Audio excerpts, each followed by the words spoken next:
লোকমান হাকিম আজকে কি রান্না হয়েছে বাড়িতে? বলছে আজকে আবার বকরি কাটা হয়েছে হুজুর। বলছে তাহলে এক কাজ করো, বকরির দেহের সব থেকে নিকৃষ্ট যে অংশটা, সেই অংশটা আমার কাছে আনো, আজকে খাবো। লোকমান হাকিম সেই দিনও প্লেটে করে এনেছেন তার জিভ এবং তার হৃৎপিণ্ডটাকে। তখন মালিক বলছে, লোকমান কি সর্বনাশ, আগের দিনে ভালো মনে করে এটা দিলে, আজকে আবার খারাপ বলে এটা দিলে, কারণ কি? লোকমান হাকিম বলছেন, মালিক আপনি শুনুন, আমার কাছে ওহী আসে না, আমি বিদ্যালয়ে পড়াশোনা করিনি, তবে আমার জ্ঞানের ব্যাপারে এত প্রজ্ঞা রয়েছে, এত দক্ষতা রয়েছে, এত প্রখরতা রয়েছে, আমি এতটুকু জিনিস জানি, একটা মানুষের থেকে দুইটা জিনিস যদি ভালো থাকে, টোটাল মানুষটাই সে ভালো। একটা মানুষের থেকে দুটি জিনিস যদি খারাপ হয়ে যায়, তাহলে টোটাল মানুষটাই সে খারাপ। শুনুন জাহাপনা, আপনাকে বলি, একটা মানুষের থেকে যদি তার হৃৎপিণ্ড অর্থাৎ তার মন অর্থাৎ তার হৃদয় আর তার জীব, এই দুটো জিনিসকে যদি কেউ হেফাজত করে নিতে পারে, তাহলে সেই লোকটা হচ্ছে ভালো লোক। আর এই দুটো জিনিসকে যদি কেউ হেফাজত না করতে পারে, মুহাম্মদ সাল্লাল্লাহু আলাইহি ওয়াসাল্লামের ভাষাতে সারা পৃথিবীর সব থেকে নিকৃষ্ট লোক ওই লোকটাই। এত জ্ঞানী ছিলেন লোকমান হাকিম। আপনারা যারা বাপ হয়ে বসে আছেন, ওই কোরআন মাজিদটা, আচ্ছা থাক, কোরআন মাজিদটা থাক। আপনারা যারা বাপ হয়ে বসে আছেন, আপনাদের কাছে বিনীত অনুরোধ, আপনার ছেলেকে আপনি কি শিক্ষা দিবেন প্রাথমিক পর্যায়ে? প্রথমে একটা কথা বলে এসেছি, ভোলার চেষ্টা করিয়েন না। ইকরা বিইসমি রাব্বিকাল্লাযী খালাক। নবী আপনি পড়ুন আপনার রবের নামে, যিনি আপনাকে সৃষ্টি করেছেন। পড়তে হবে কার নামে? কথা বলুন, আল্লাহর নামে, তাই তো? এই দেখুন আল্লাহ তাআলা লোকমান হাকিম তার বেটাকে কয়েকটা উপদেশ দিচ্ছেন, কয়েকটা শিক্ষা দিচ্ছেন। আল্লাহ এই শিক্ষাটাকে এত পছন্দ করলেন যে কোরআন মাজিদে নোট করে দিলেন। সুবহানাল্লাহ। আমরা আজকের লোকমান হাকিমের মতো আমাদের বেটাদেরকে বাড়িতে গিয়ে এই কটা শিক্ষা দিব। হাত তুলুন ইনশাআল্লাহ, ইনশাআল্লাহ হাত তুলুন। আপনার বেটাকে বলে দিবেন ইনশাআল্লাহ, ইনশাআল্লাহ। এক, লোকমান হাকিম তার বেটাকে বলছে, ওয়াইজ ক্বালা লুকমানু লিইবনিহি ওয়া হুয়া ইয়াইযুহু, ইয়া বুনাইয়া লা তুশরিক বিল্লাহ ইন্নাশ শিরকা লাযুলমুন আযীম। বেটা শোনো, বেটা শোনো।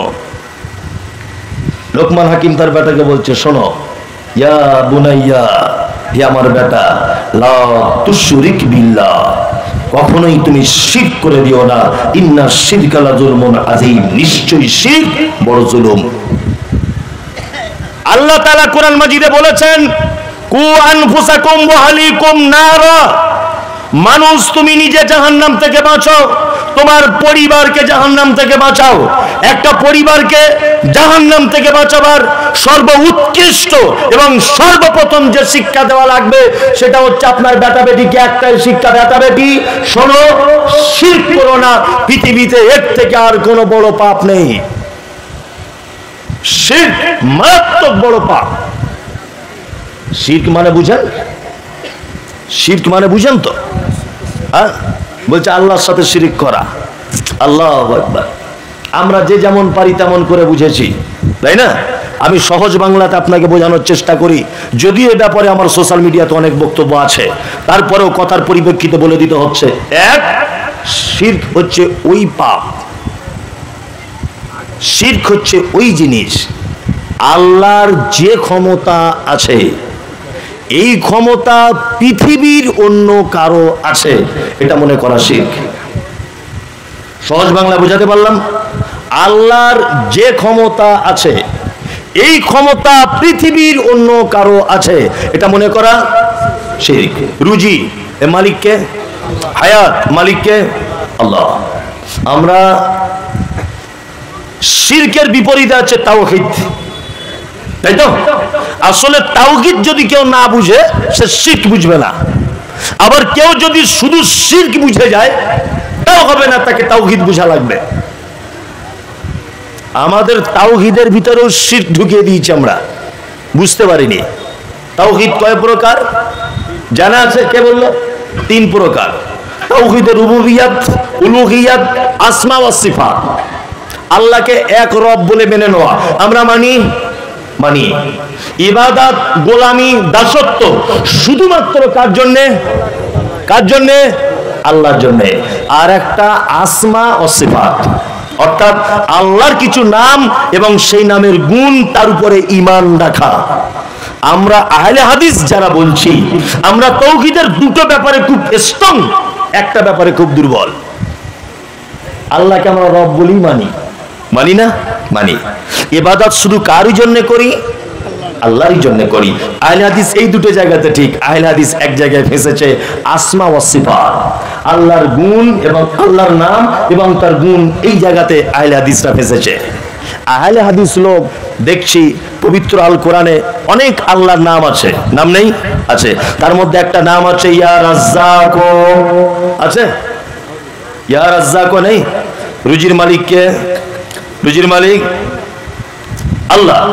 কিন্তু আহলে হাদিস লোককেও দেখতে পাচ্ছি দোকান খুলছে, দোকানের সাইডে হালকা ছোট্ট করে একটা তাবিজ ঝুলিয়ে রেখেছে যাতে ব্যবসায় বেচা কেনা ভালো হয়। করে কি করে না? ও কিন্তু আহলে হাদিস, ও আহলে হাদিস। তারপরেও দেখছি ওর বাচ্চা রাতে ভয় করে করে কাঁদে বলে ওর মা হালকা একটা লাল সুতো বেঁধে দিয়েছে হাতে। দেয় কি দেয় না? দেয়।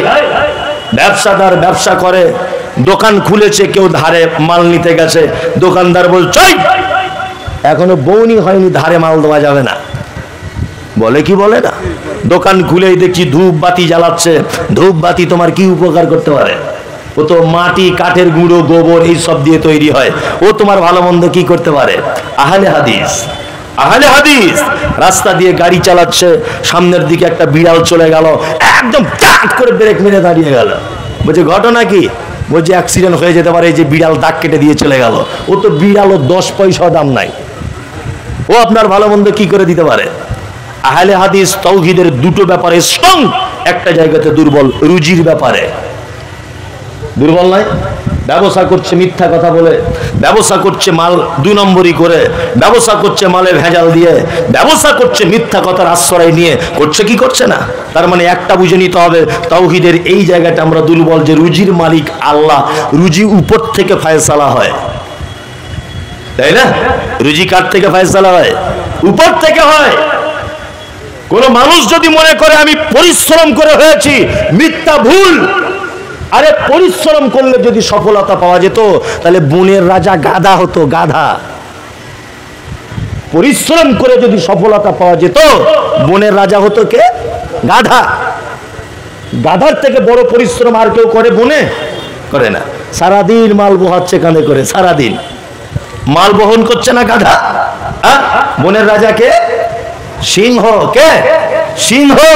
তার মানে বোঝা যাচ্ছে পরিশ্রম করেই রুজির সফলতা আসে না, রুজি উপর থেকে সিলেক্ট করা হয়, তাই না? একদম।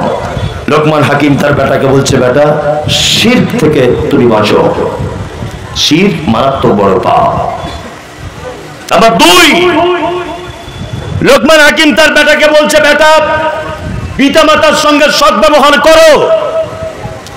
তোমার পিতামাতা তোমাকে কষ্টের পর কষ্ট সহ্য করে 2 মাস যাবত দুধ পান করিয়ে তোমাকে লালন পালন করেছে, এদের সঙ্গে কখনো কটু কথা বলতে যেও না। আমার আগে যদিও পিতামাতার ব্যাপারে আলোচনা হয়েছে, কি টাইম হয়ে গেছে নাকি? আমার ছেড়ে দিব? আমার আগে যদিও আলোচনা হয়েছে পিতামাতার ব্যাপারে, তাই না? পিতামাতার ব্যাপারে যত আলোচনাই হোক, আলোচনা তো সবার একটু ভিন্ন ভিন্নই হয়, তাই না?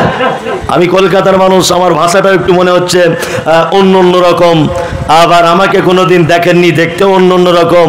কেউ কেউ বলছে সোশ্যাল মিডিয়াতে বুড়ো বুড়ো লাগে, এখানে দেখছি ইয়াং, তো মানে যে অনেক কথা বলছে। তাহলে ঠিক তেমন স্বাদেরও ডিফারেন্স হবে ইনশাল্লাহ। আল্লাহ বলছেন, লোকমান হাকিম তার বেটাকে বলছে, বেটা পিতামাতার সঙ্গে অসৎ ব্যবহার করিও না। কষ্টের পর কষ্ট ধারণ করে তোমাকে 2 বছর যাবত দুধ পান করিয়ে তোমাকে মানুষ করেছে। এইবার একটা কথা আপনাকে বলে রাখছি, সারা পৃথিবীতে 2টা মানুষের মাধ্যমে জান্নাত যাওয়া যায়। কটা? 2টা। এতক্ষণ পর্যন্ত যা শুনেছেন যদি সব ভুলে যান, সব যদি ভুলে যান, আমার কোনো দুঃখ নেই। এখন যে কথাটা বলবো এটা যদি আপনি ভুলে যান তাহলে আমি নিজে ব্যর্থতা। আমি নিজের কাছে ব্যর্থতা, আমি বোঝাতে পারিনি। যে যেমন ভাবে আছেন শুধু নিঃশ্বাসটা নেন, মরা মানুষের মতো করে বসুন। আপনাকে আমি পিতামাতার ব্যাপারে 2-4টে কথা বলতে চাইছি। আচ্ছা, বর্তমান বাজারে আচ্ছা বলুন তো, পিতামাতারা সন্তানদের কাছে শ্রদ্ধা ভালোবাসা এটা পাচ্ছে কি পাচ্ছে না? পাচ্ছে না। এবার আপনাকে বলছি, আচ্ছা বলুন তো, এর জন্য দায়ী কে? সন্তানেরা না পিতামাতার পক্ষ? কোনটা? এই জায়গাটা কিন্তু গোলমাল। যদি বলছেন আপনি কোন জায়গাতে এলেন, আমি ঠিক জায়গাতে এসেছি। বর্তমান পিতামাতারা যত অবহেলিত, অপমানিত, লাঞ্ছিত, অপদস্থ যা কিছু হচ্ছে, এর জন্য দায়ী কে? মা বাবারা নিজেই দায়ী। প্রথম আমাদের ভুল হয়েছে, প্রথম কোন জায়গায় ভুল, সে ভুলের জায়গাটা আপনাকে ধরিয়ে দিচ্ছি আমি। আল্লাহ নবী সাল্লাল্লাহু আলাইহি ওয়াসাল্লাম বলেছেন, একটা মেয়েকে বিবাহ করো 4টে গুণ দেখে। কটা? 4টা। 1, মেয়েটা সুন্দরী কিনা দেখো। 2, ওদের বংশ ভালো কিনা দেখো। 3, টাকা পয়সা আছে কিনা দেখো। 4, দিনদারিতা আছে কিনা দেখো। তাই না? আপনি এবার আপনার মেয়ের বেটার বউ দেখতে গেছেন, গিয়ে মেয়েটাকে পাশে বসিয়ে বলছেন, মা তোমার নাম কি? বলছে আমার নাম শাকিলা। বলছে আলহামদুলিল্লাহ, খুব সুন্দর নাম তো। মা তোমার আব্বুর নাম কি? বলছে আব্দুল্লাহ। বলছে আলহামদুলিল্লাহ, খুব সুন্দর নাম। তোমার আব্বু নামাজ পড়ে মা? বলছে না। তোমার মা? বলছে না, নামাজ পড়ে না। তুমি নিজে নামাজ পড়ো মা? আমিও পড়ি না।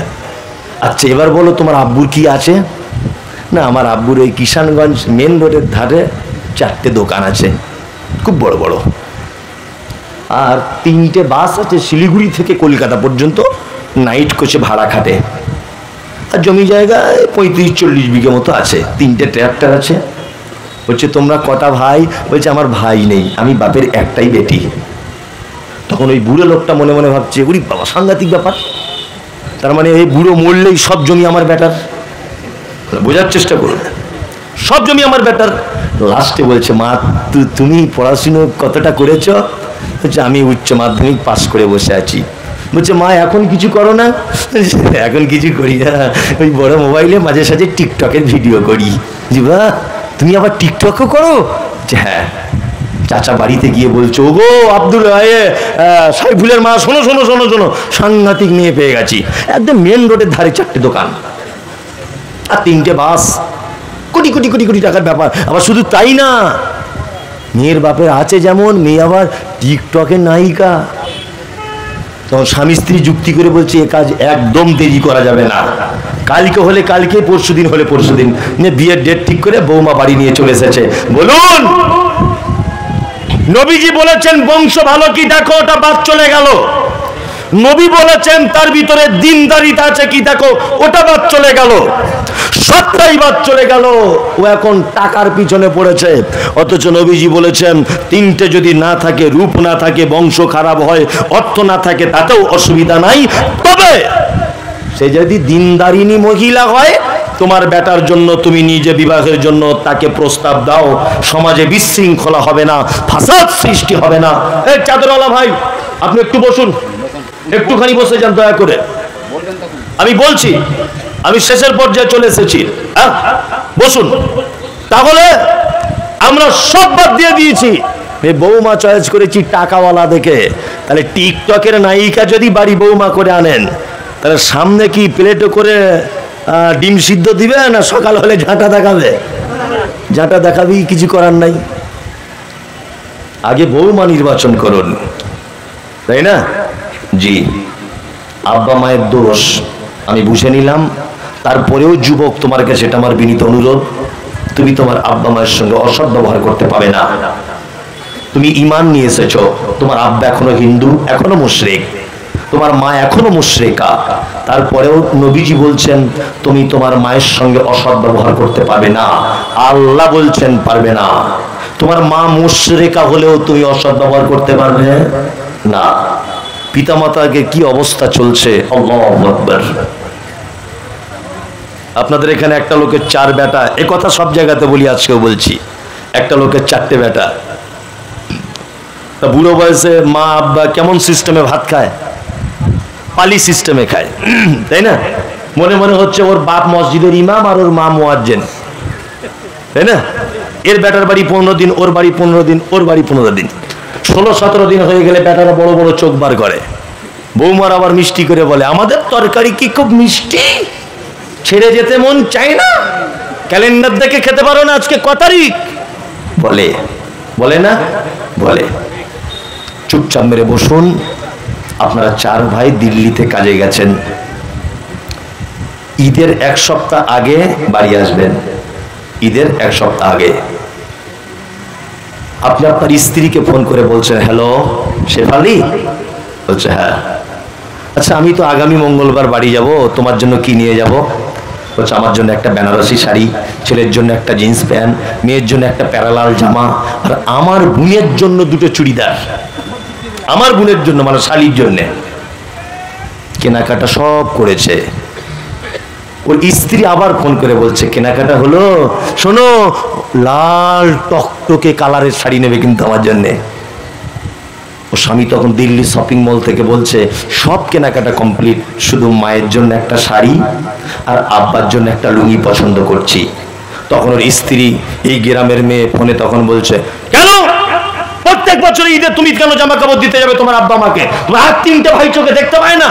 বাড়ি চলে এসো, ফালতু পয়সা খরচা করছো। ও বইয়ের কথা শুনে সুরসুর করে বাপ মায়ের জন্য কেনা বাদ দিয়ে বাড়ি চলে এসেছে। 4 ভাইয়ের একই অবস্থা। ঈদের দিন মসজিদের মাইকে তাকবীর হচ্ছে, আল্লাহু আকবার, আল্লাহু আকবার, লা ইলাহা ইল্লাল্লাহ, আল্লাহু আকবার, আল্লাহু আকবার, ওয়ালিল্লাহিল হামদ। হয় না? হয়। সবাই নতুন জামা কাপড় পরে ঈদগাহে যাচ্ছে, আর তোমার আব্বা গত বছরে তোমার মেজ বোন একটা পাঞ্জাবি আর লুঙ্গি দিয়েছিল, সেটা পরে লাঠি নিয়ে আস্তে আস্তে আস্তে আস্তে করে হেঁটে ঈদগাহে যাচ্ছে। তোমার মা তোমাদের 4 ভাইয়ের 2 তলা বাড়ি, সিঁড়ি দিয়ে উঠতে পারে না, ওই জন্য ঈদের দিনে মশারি টাঙিয়ে সিঁড়ির তলাতে তোমার মা শুয়ে খুব খুব করে কাশছে। তোমার মায়ের বয়স 80 থেকে 85 বছর। ঈদের নামাজ হয়ে গেল, সবাই বাড়ি চলে এলো। তোমার বাড়িতে তোমার শালা এসেছে, শালি এসেছে, বন্ধু বান্ধব এসেছে, হালুয়া, পোলাও, মিষ্টি, খাসির মাংস, লুচি, মাংস সবকিছু খাচ্ছেন।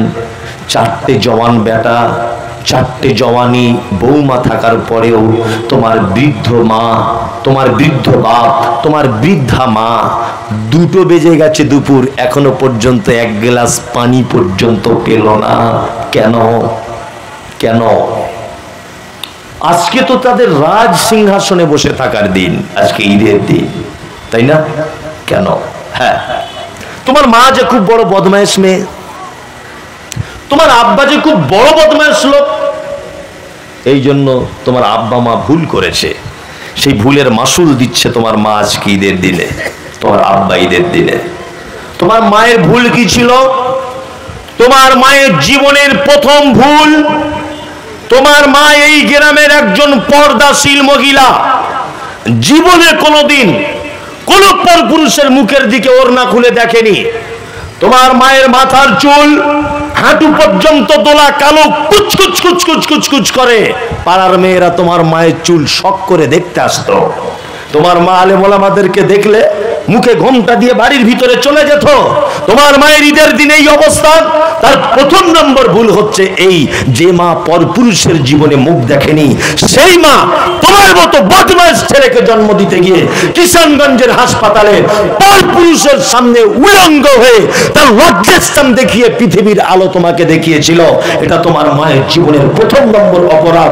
যে মা কোনোদিন মুখ দেখায়নি, সে মা শাড়ি ব্লাউজ খুলে পরপুরুষ ডাক্তারের সামনে তার যৌনর একটা অঙ্গ ডাক্তার বাবুকে দেখিয়েছিল। এটা তোমার মায়ের জীবনের প্রথম অপরাধ। তোমার মায়ের দ্বিতীয় নম্বর অপরাধ, তোমার মায়ের মাথার চুল কালো কুচকুচে, কিন্তু তোমার মতো বদমাশ ছেলেকে জন্ম দিতে গিয়ে হসপিটালের বেডে তোমার মায়ের কালো কুচকুচে চুল লাল রক্তে জমাট বেঁধে গিয়েছিল। এটা তোমার মায়ের দ্বিতীয় বড় অপরাধ। তোমার মায়ের অপরাধ কি? তোমার মা হচ্ছে এলাকার সব থেকে সুন্দরী নারী।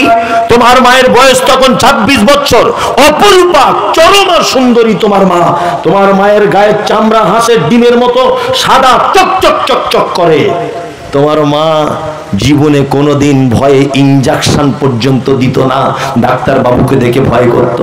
কিন্তু তোমাকে জন্ম দেওয়ার জন্য হসপিটালে গেল, ডাক্তার বাবু তোমার মাকে দেখে বলছে, মা তোমার পেটের ভিতরের বাচ্চাটা সোজাসুজি থাকার কথা আড়াআড়ি করে লেগে গেছে, এখন কাটা ছাড়া কোনো উপায় নেই। তখন তোমার মা সেদিন কাঁদো কাঁদে কণ্ঠে বলেছিল, ডাক্তার বাবু জীবনে কোনোদিন ইনজেকশনের সূচ আমার দেহে ঢোকেনি, তবে আপনি যদি পারেন আমার বাচ্চাকে বাঁচান, ধারালো ছুরি দিয়ে প্রয়োজনে আমার পেট কেটে দেন। সেই যে তোমার মা তোমাকে পৃথিবীতে আনার জন্য পেট কেটে দিয়েছিল, আর ডাক্তার বাবুরা সেই যে মোটা সূচ দিয়ে সেলাই করে দিয়েছিল, আজও পর্যন্ত 85 বছর বয়সে মশারির ভিতরে শুয়ে তার বেদনা অনুভব করে। এটা তোমার মায়ের তৃতীয় বড় অপরাধ। তোমার মায়ের 4 নম্বরে বড় অপরাধ, চিকিৎসা বিজ্ঞানীরা বলেছে প্রত্যেক দিন একটা মা তার বাচ্চাকে 8 বার করে দুধ পান করায়। একবারে 250 গ্রাম দুধ পান করাতে হয়। কোরআনের ভাষাতে 2 বছর দুধ পান করাতে হয়। প্রত্যেক দিন যদি সে 250 গ্রাম করে দুধ 8 বারে যদি পান করে, কত দুধ পান করে না? তোমার মা প্রায় 50 টাকা যদি দুধের কেজি হয়, 90,000 টাকা তোমার শুধু দুধ পান করিয়েছে। এটা তোমার মায়ের 4 নম্বরের অপরাধ। তোমার মায়ের অপরাধ কি আরো রয়েছে? তোমার মা নানির বাড়ি ছিল মালদা, তোমার মা এখানে করে বাসে তোমাকে নিয়ে তোমার নানির বাড়ি যাচ্ছে। তোমার বয়স তখন 1.5 বছর ছিল। তোমার মা বাসে উঠেছে, আর তুমি বাসে উঠেই তোমার মাকে বলছো, মা একটু দুধ দে না, একটু দুধ দে না মা, দুধ খাবো দে না। বাচ্চা ছেলে তোতলা তোতলা করে বলছে। মা তখন বলছে, বাবু বাসের ভিতরে কত যুবক আমার দিকে তাকিয়ে আছে, কি করে বুকের ব্লাউজটা খুলে দুধের বোঁটাটা তোর মুখে লাগাবো এটা বল না। এটা অসম্ভব ব্যাপার। তুমি যখন বারবার বায়না করছিলে, তুমি যখন বারবার ডিস্টার্ব করছিলে, তোমার মা তখন ব্লাউজের বোতামটা খুলে দুধের বোঁটাটা তোমার মুখে ধরিয়ে দিয়ে সেদিন বলেছিল, আব্বু দুধ খেয়ে নাও। একদিকে তোমাকে ধরে রেখেছে বাসের ভিড়ে, আর একদিকে ওড়না ঠিক করছে, মাথার কাপড় পড়ে যাচ্ছে বাসের ভিড়ে, সেটা ঠিক করছে। তোমার মেয়ে তো, তোমার মা তো পাড়া গ্রামের মেয়ে। বাসের অসভ্য যুবক ছেলেরা তোমার মায়ের দিকে ফ্যাল ফ্যাল ফ্যাল ফ্যাল করে দেখছে। তোমার মা যদি সেদিন একবার যদি বলে দিত, বেটা তোকে দুধ দেব না, আমার খুব লজ্জা লাগছে, তাহলে তোমার কচি কণ্ঠনালী আটকে তুমি বাসের ভিতরেই সেদিন মৃত্যুবরণ করতে। এটা তোমার মায়ের অবদান, অথচ তোমার মায়ের অন্যায়। ওই জন্য আজকে ঈদের দিনে এই অবস্থা। কোথায় দান করে জান্নাতে যেতে চাইছেন? কোথায় তাহাজ্জুদ পড়ে জান্নাত যেতে চাইছেন? সারা পৃথিবীতে আমরা যত টাকা ক্রয় করি, যত টাকা ব্যয় করি, আল্লাহ সুবহানাহু ওয়া তাআলা পবিত্র কোরআনে কথা বলছেন, ইয়াসালুনাকা মাযা ইউনফিকুন কুল মা আনফাকতুম মিন খাইরিন ফালিল ওয়ালিদাইন ওয়াল আকরাবিন ওয়াল ইয়াতামা ওয়াল মাসাকিন ওয়া বনিস সাবিল ওয়া মা তাফআলু মিন খাইরিন ফাইন্নাল্লাহা বিহি আলিম। নবীকে জিজ্ঞাসা করা হচ্ছে, নবী আপনি বলুন সারা পৃথিবীর মানুষ যত খাদে টাকা ব্যয় করে, উত্তম ব্যয় করার জায়গা কোনটা, উত্তম দান কোনটা, উত্তম খরচা করার দান কোনটা? আল্লাহ সুবহানাহু ওয়া তাআলা নবীকে বলে দিচ্ছেন, কুল নবী আপনি বলুন প্রশ্নকারীদেরকে, মা আনফাকতুম মিন খাইরিন ফালিল ওয়ালিদাইন, তোমরা যে খরচাটা করো, তোমার পিতামাতার জন্য যে খরচা করো, পৃথিবীতে এর থেকে উত্তম খরচার জায়গা আর কোনো জায়গা নেই। জলসাতে এখন মাদ্রাসায় 1 লাখ টাকা দান করেছেন, নেকি হতে পারে 1 লাখ ধরে নেন। জলসা থেকে বাড়ি যাবার সময়তে ওই দোকানে ওড়না বিক্রি হচ্ছিল, আপনার মা নামাজ পড়বে বলে আপনি 150 টাকা দিয়ে একটা ওড়না কিনে নিয়ে বাড়ি চলে গেলেন। এখানে 1 লাখ দেবার থেকে ওড়না কিনে দিয়েছেন বলে লক্ষ কোটি গুণ নেকি বেশি হবে ইনশাআল্লাহ। কোথায় জান্নাত যেতে চাইছেন? কোথায়? কোথাও জান্নাত যাবার রাস্তা নেই। বিনীত অনুরোধ, লোকমান হাকিম তার বেটাকে বলছেন, বেটা ও বেটা, পিতামাতার সঙ্গে অসৎ ব্যবহার করতে যেও না, সৎ ব্যবহার করো।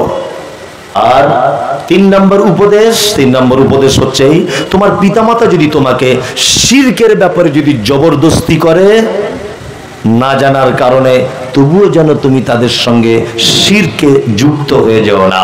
শিরক বড় পাপ। কত যে সমাজে শিরক চলছে আপনাকে আর কি বলবো। একটা কথা বলে দিই, মোবাইলে ভিডিওটা আছে আমার, এখনো ডিলিট করিনি। কলকাতাতে একটা দরগা আছে, তার নাম হচ্ছে আজানগাছি। কে? আজানগাছি নাম শুনেছেন? হয়তো শুনে থাকতে পারেন।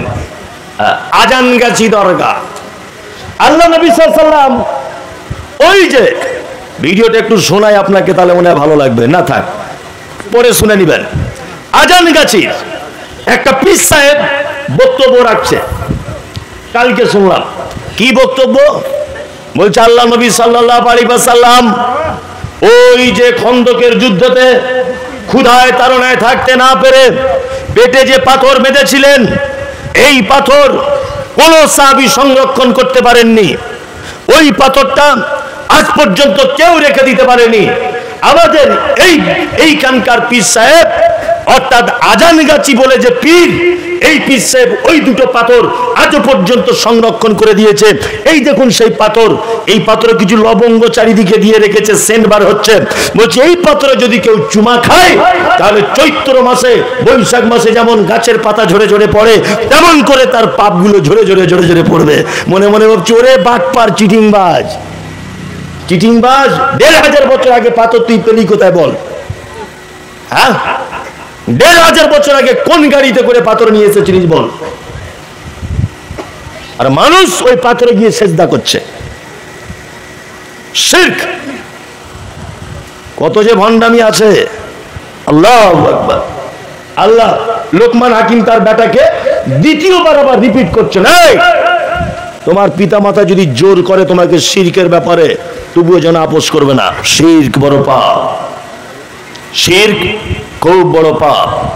যাই হোক, একজনে একটা কি জানতে চেয়েছেন, আমি 1 মিনিট বলে দিয়ে তবে আমি আবার আসছি। মাদ্রাসার উন্নতি কল্প জলসা। বর্তমান সময়ে ফিলিস্তিনিদের মুসলমানদের উপরে হামলা হচ্ছে, এই ব্যাপারে কিছু বলুন। এখন এই ব্যাপারে আর কি বলবো, এটা আপনারা খুব ভালো করে জানেন যে ইহুদিরা হচ্ছে মুসলিমদের, অর্থাৎ কোরআনওয়ালাদের চরম শত্রু। ইহুদি আর খ্রিস্টান ঈমানওয়ালাদের কি চরম শত্রু। আজকে ফিলিস্তিনিদের উপরে যে অত্যাচার, আল্লাহু আকবার। একটা বাচ্চা মেয়েকে জিজ্ঞাসা করা হচ্ছে, মা তুমি নামাজ পড়ো? বলছে পড়ি, তবে প্রতিদিন 6 ওয়াক্ত পড়ি। 6 ওয়াক্ত। ফজরে পড়ি, জোহরে পড়ি, আসরে পড়ি, মাগরিবে পড়ি, এশাতে পড়ি, আর প্রতিদিন রাত দিনের জানাজা চলতেই আছে, ওটাও একটা ওয়াক্ত। আল্লাহু আকবার। অসংখ্য মানুষকে মেরে দেওয়া হচ্ছে, অসংখ্য মানুষকে।